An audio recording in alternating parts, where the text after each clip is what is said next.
Good Wednesday morning to you, and thanks for being with us on air and on WFAA Plus. I'm Matt Howerton. And I'm Dia Wall. Meteorologist Greg Fields and traffic anchor Erica Lopez are here to help us get out the door this morning. Hey, friends. Hey, good morning. Yeah, right now we have a quiet moment when it comes to wrecks, but it's getting busier just kind of in general. But no crashes. I hate to say, I never want to jinx it when I say that. Yes. You know? All right. Hopefully it stays that way. Yeah. You know, it's cool, very cool. Some might even say chilly. Okay. Maybe you can say, you know, but it is certainly cooler than it has been across the area. Those temperatures 15, almost 20 degrees cooler compared to where we were yesterday. Some lingering rain chances we're going to talk about out there as well. So one of the things you do need to know as we head on out the door here this morning. Let's get you started. That's what we're talking about. The cloudy skies we have out there, much cooler, as I just mentioned, and we'll talk about those rain chances more in detail on that coming up.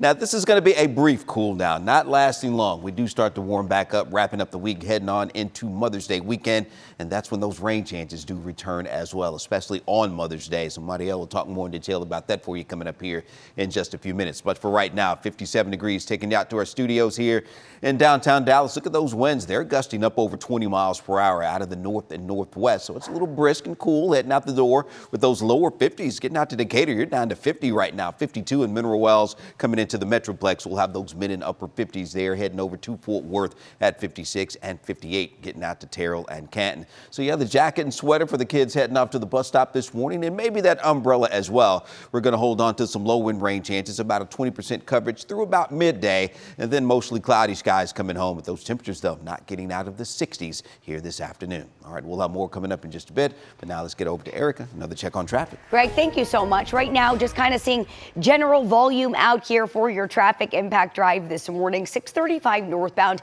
and Lake June. I'm sticking with this camera because it's really giving us a good glimpse of the volume that we're seeing through this area, making your way Balch Springs stretch in toward Mesquite, taking you over to where this is on the map. It's not showing crazy heavy red, no crashes. It's just some volume that we're really seeing pick up through the area. So that's going to be one stretch that I want you to keep in mind. I do want to show you there is still a lot of green as we check in county by county. Collin County, Denton County, Tarrant County, relatively quiet this morning, which is good to be able to see, but a few areas across Dallas County are picking up. I-30 just a little bit east of downtown at East Grand, one of those areas as well. And then a quick look at things moving a little bit slow as well on 30 westbound in Rockwall County.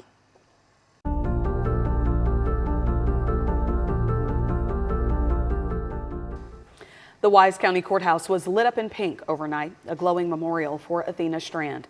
County leaders shared the photo, saying while Tanner Horner's death sentence brings some closure, the grief remains for Athena's family and the entire community. Officials praised investigators and prosecutors, saying that this is about remembering a little girl gone far too soon.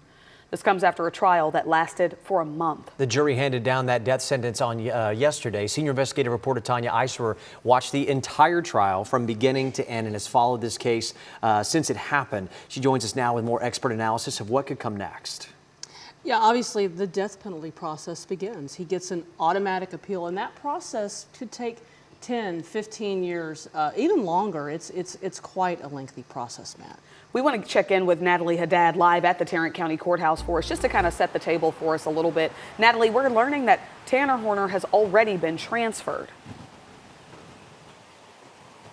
Yes, good morning to you. We learned last night around 8:30 from Athena Strand's family that Tanner Horner is no longer here in Tarrant County. He has been transferred to the Texas Criminal Justice Huntsville unit, and that is where eventually his execution will take place, as Tanya was just alluding to. Now, after about 20 days of testimony and graphic and emotional testimony and evidence, the jury deliberated for just a few hours before sentencing Horner to death. On day one of the trial, you'll remember Horner pleaded guilty to killing 7-year-old Athena Strand. After the sentence was handed down, Athena Strand's uncle, Elijah Strand, delivered a powerful victim impact statement speaking about the lasting pain of Athena's loss and the impact on their family. Athena was more than a headline. She was laughter, curiosity, kindness, and innocence. And she had dreams that she will never get to chase, birthdays that she will never celebrate, and a life she'll never get to live because of his actions. A judge will set an execution date, though, as Tanya mentioned, an appeals process will take place, and we will go over that, I'm sure, with her in just a few moments. I'll send it back to you in studio. Natalie, thank you for that. Back to Tanya now. It took 3 hours roughly for the jury to reach this verdict. What stood out to you? Obviously, Elijah Strand. Listening to that uncle, his heartfelt words, and then he's looking straight at Tanner Horner, and Horner is looking directly back at him, and it was such a powerful moment. And I think the other thing that really stood out for me was the prosecutor, just his understated approach, and when he brings out the shoes that Tanner Horner used in this case, and just, it was almost like a mic drop moment, but it was so powerful and so effective. Yeah, he dropped those shoes right in front of the jury. They were looking at them. Obviously, they were used during the crime. Let's talk about the appeals process, though, because now the long road to the death chamber begins. Give us some insight about how long that might take. Well, again, that's a 10 to 15 year process, even longer. I mean, Darlie Routier has been on death row for decades. I don't anticipate it taking as long, but he will get an automatic appeal, as I mentioned, and that process is already beginning.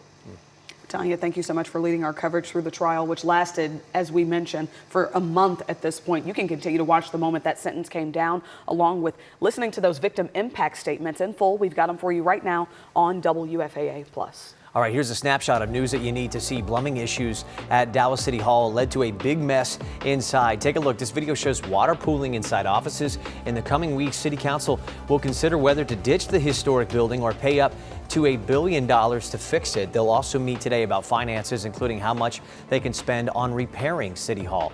Now to Washington State, where a woman is facing charges for allegedly chasing a child on a dirt bike with her car. Authorities say the woman jumped a curb, then drove on a sidewalk behind the bike. A short time later, investigators say the woman was spotted trying to break into homes.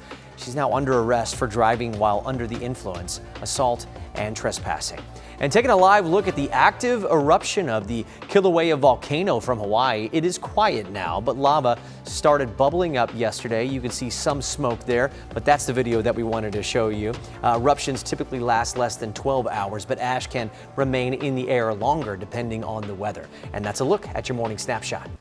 Turning now to that cruise ship dealing with a hantavirus outbreak. This is a live look at that ship off the west coast of Africa. Right now, more than 100 passengers and staff members on board are living a nightmare. Yeah, they haven't been allowed to dock for days since the discovery of that deadly outbreak of hantavirus. ABC correspondent Victor Okendo has been covering the developing situation closely. Victor, we know 3 people have died so far. What's the status of everyone else on board at this point? Matt, Dia, it is understandably scary and unsettling. We have heard from one of the Americans on board, Jake Rosemarin, telling us that people are generally in good spirits and hopeful, saying that there are safety measures in place, including masking. They have access to the decks for fresh air, and meals are being delivered to their cabins. Health officials are also doing what they can to reassure those stranded passengers. You know, Victor, this may be the first time that a lot of our viewers have heard of hantavirus. Can you tell us a little bit more about it and how it's spread? Okay, so this is a very rare but severe illness. Clearly, it can also be fatal. Typically, hantavirus is spread from rodents to humans, not human to human, but the World Health Organization suspects that this strain can transmit between people. Symptoms that have been reported include fever, headache, respiratory distress, signs of pneumonia, and some gastrointestinal issues. And Victor, what is the plan from officials for everyone in quarantine on board? Right, so people are being told to stay in their cabins for the time being, but there were a lot of developments there overnight. 3 patients have now been transported off the ship. One of them was the doctor on board who had been caring for the sick. They will be flown to Amsterdam for treatment. Next, the ship will head to the Canary Islands, where Spanish health officials are preparing for their arrival. That journey expected to take between 3 to 4 days, and once they arrive there, those passengers and crew members will be examined, treated, and eventually transported home. We've also learned of another new case. We have a lot coming up on GMA. Matt, Dia. ABC's Victor Akendo, thank you for being here and for that update. All right, time right now this Wednesday morning, 6:39. Road work zones can be one of the most dangerous places to drive, and not just for the workers. What you risk when you speed through work zones. Coming up and Talk Traffic to Me. But first, the new head of the Mavs says it's time for a new era. His vision for the team post Luka Doncic. Next. We are looking ahead to Mother's Day weekend. I know a lot of you are planning something special for Mom. We do have rain in the forecast, so we'll talk details on that. All right, we've got some cooler temperatures out there right now. We'll talk about those rain chances, but also a warm-up coming our way as well. So all that when Daybreak continues as we go to break. Nice looking view there from downtown Dallas. Cloudy skies out there for you here this morning.